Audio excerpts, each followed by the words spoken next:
I know it's popular now. Like the hot thing to do right now is to make a video about like the top 5 most available bourbons. And I think the reason we haven't done that yet is because we only need one, at least in my opinion. If it would just be a video that's 2 minutes long that says the number one available bourbon is Elijah Craig Barrel Proof. Go home.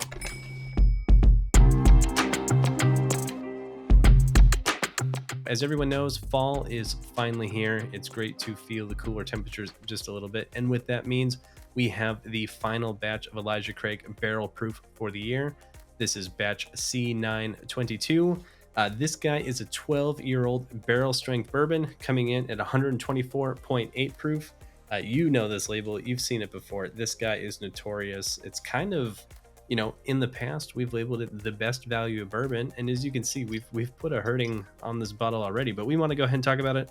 Let's get some tasting notes going, and I think this is the first time that John is trying it, so let's go ahead and weigh on in. Yeah, and per usual, I've been sneaking a few sips here as we've been warming up and chatting and getting things going. So I'm just a little bit into this glass here.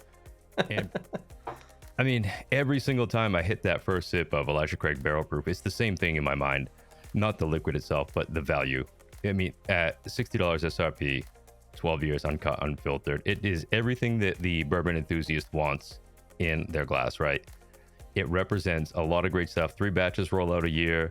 So there's always going to be a little bit of variation between each. You get to kind of compare them if you can get more than one bottle, compare them to each other, which I love to do. It's one of my favorites. I like to also align previous year's batches. So like the batches from 22, 21 to 20, the A batch or the B batch, and compare those and just see how they contrast. But anyway, I'm going to dig into this a little bit. Yeah, so you've already been sipping. I've got a glass poured here. Just a little more background info.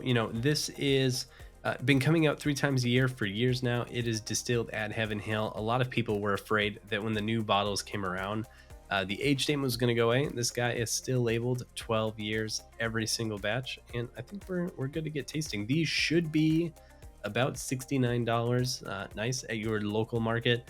They have become harder to get, at least here where I am in Wisconsin, and I've heard other people say the same as well. But if you can find one, this might just be the best deal in bourbon. So what are you picking up, John? On this one, I'm picking up more cherry than I normally do in these, which is nice. It's got like a little bit of a cherry cordial thing going on, like the chocolate covered cherries you pick up around Christmas time. A little bit of the cream in there.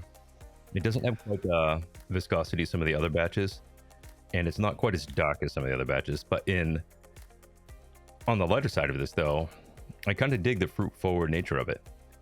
Right. To me, this is kind of a throwback, and I don't mean a throwback in some weird sense to like dusty bourbon.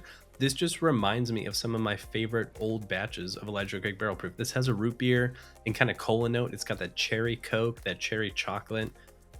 It's a little lighter on the tannin. I don't mind that the proof is, so-and-so lower. It's still 124 proof. Right. It's pretty hefty in my book, but this is a really different profile from the first 2 batches of this year. And it shows it's almost perfectly timed with fall coming. Yeah, it really is. It still has some of that nice background to it. Good quality oak structure, but it's not like, hey, this is a punchy 12-year. I mean, if this were a 10-year, I wouldn't be surprised. Obviously, it's not, but you know what I'm saying? Like, it doesn't drink like a bold and old expression. It's got a really good light side to it. And I mean, again, at 124 proof, everything doesn't have to be 140 proof and rip your face off, right?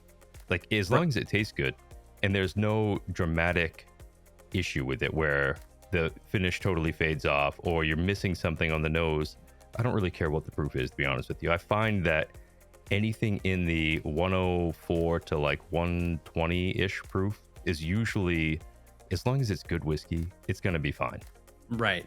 These days, I find, and the more that I drink whiskey, I find it a little less satisfying when my nose hairs just get completely burnt off by a pour, right? Like early, everyone calls it kind of your proof chasing days when like everything has to be hazmat and it has to be the highest proof possible. And, that's just not me anymore. Give me good flavor, give me good complexity, give me something that I can find and afford. Those are the 4 things that I'm looking for, just kind of in a day-to-day purchase.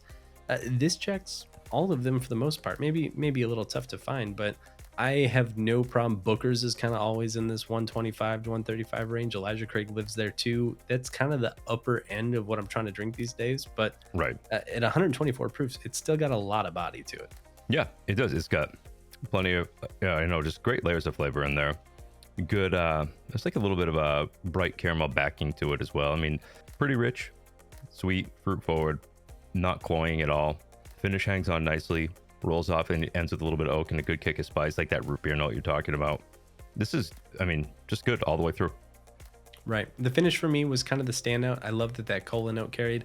It was big, creamy, viscous on the finish without, just being some pours that I have. I'm like, oh man, the viscosity is great. The proof is high. Like it's not punishing, but it's got a lot of flavor. And then you go to the finish and it just like sears your entire throat. And like, I realized, oh man, I'm gonna have heartburn later. Like this is not fun anymore. And we've just started down that path. But overall, Elijah Craig checks a lot of those boxes for me. It's got a lot of flavor. I like that it's different. Some, products we get like the new batch for, and we're like, okay, cool. It tastes the same. It just has different numbers on it. This is pretty clearly different. And I think if you line up all three of these, you'll see the same. And maybe that's foreshadowing. Maybe that's a video we should do in the future. But overall, I'm having a hard time thinking of a whiskey.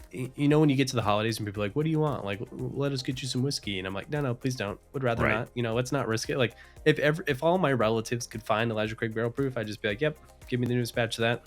That'll work good. Because also, I don't know if you've made an old fashioned with this, but this thing slaps in a cocktail. Yeah, I believe that. I don't think I have, or at least not in recent days anyhow. So mostly because I'm lazy and don't make cocktails. But I can see how this would probably work out pretty tasty. Yeah, it's got enough oak. Like it's got oak that goes with the bitters, which is really nice. I say it slaps because it slaps both in terms of quality and like you only need one of these old fashions. If it's 8:30 and I'm looking at one cocktail before bed and be in bed by 10:30, like this is the one. This is a nuclear old fashioned, but it tastes great. I love it.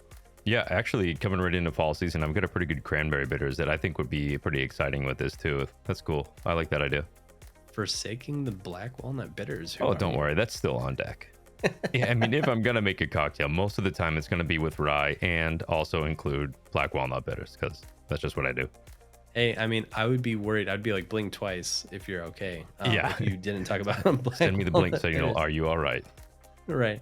Now, I'm curious, before we close this one out, does Elijah Craig, is that still coming to Maine? Or are you guys probably looking at this batch like in a while, like maybe the spring? The batching is tough to say. We're still at $60, which is great. But what batch we're going to have and how much of it is tough. I looked today and I was actually going to grab one today and there was no Elijah Craig on the shelf, but there was Larceny Barrel Proof A122. So sometimes the batching doesn't quite line up with the months around here, but you never know. But I don't know why that was still on the shelf because that was a good one too, but whatever. I mean, we're going to talk off camp because I love that A122 and I could use another bottle. But for those of you guys who are out of the loop, we just reviewed C922, which is the third release of Larceny Barrel Proof. Check out that review. We'll drop a link for you. So the first batch of the year finally hitting Maine, I guess isn't super surprising. And in closing here, I have to say I've been warming up to Wild Turkey Rare Breed Bourbon, but for a few dollars more, every time I drink Elijah Craig Barrel Proof, I wonder why I bother. Like that's fair. Miles ahead for me, and I love it. Yeah, I'm with you on that. I mean, I recommend Rare Breed all the time, especially when folks are like, hey, I'm starting to climb up the proof ladder here. What is my next buy? That's almost always 95% of the time. My recommendation is grab a bottle of Rare Breed. You're gonna like it. It is good quality whiskey. You'll like everything about it. It's gonna slowly get you up toward that 120 proof point. And I mean, from there, a lot of times I'll start pushing people toward Knob Creek as well, just because it's available and priced pretty well. Yeah. Good call. But yeah, I mean, this is, I think, the next step in that progression, though. Once you move past those things, definitely get into Elijah Craig, because I know that there are folks who are going to say that this particular batch wasn't for me, and that's fine. But I think by and away, you're going to find that these are winners more often than not. Right. And I know it's popular now. Like the hot thing to do right now is to make a video about like the top 5 most available bourbons. And I think the reason we haven't done that yet is because we only need one, at least in my opinion. If it would just be a video that's 2 minutes long that says the number 1 available bourbon is Elijah Craig Barrel Proof, go home. Yeah. And if I was in the video, there'd be a lot of swearing about it, and it would be even less than 2 minutes. It'd be 90 seconds to cut by YouTube. So that's probably an excellent way for us to close this one out. If you guys haven't checked out, we have covered Elijah Craig for years now over at whiskeyraiders.com. We actually have a timeline of every batch that has ever been released, so check that out.